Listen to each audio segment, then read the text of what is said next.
Hey everybody, Cindy A. Lewis here. Welcome.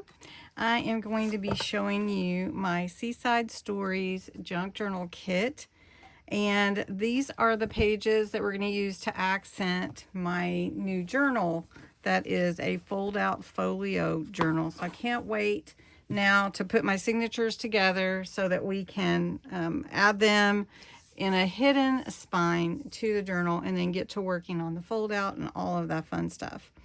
So this is the Seaside Stories.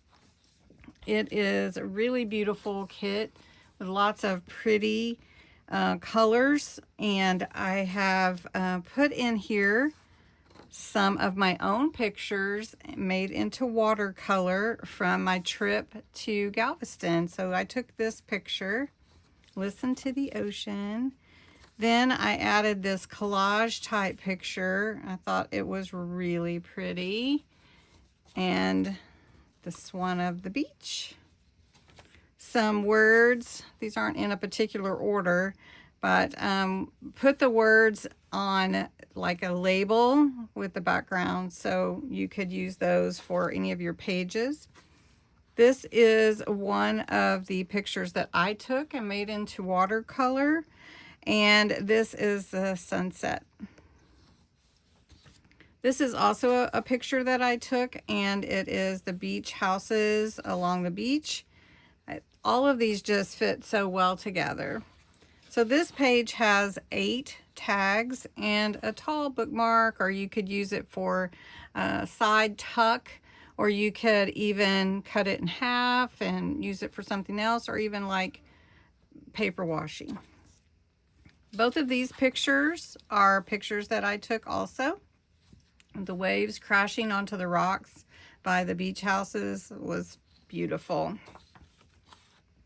Then I added some Polaroids and some places for notes, and all of these pictures are mine. Aren't they cool? Here are some postcards for your journals and some little ephemera. You can make them into stamps if you wanted. And the nautical map, I thought you might like that as well. I'm trying to bring it all together. Some half pages for your notes, for however you want to use them. And some fun, more beach pictures. This is another nautical map. You can see it in the background. Then these two are pictures that I took as well. Our footprints in the sand, and I made them watercolor. So pretty awesome. Then this fun half page, I thought you would like that as well. And then some pockets, fun to put in your journals, ready to go. Just cut them out. Some pockets, tags, really fun. And this is the last page. So I hope you like it. It is a really beautiful kit, and it really speaks to me as well because I keep thinking of my trip, and I can't wait to get everything together so that we can do that next part for my journal. So let me ask you a question, and I'd like for you to post in the comments if you would like me to do the video of selecting the signatures and adding in the other pages, or if you would like me just to wait till we're ready to sew them in. So let me know in the comments below what you would like. And thanks so much for watching. Have a beautiful day. Thank you. Bye-bye.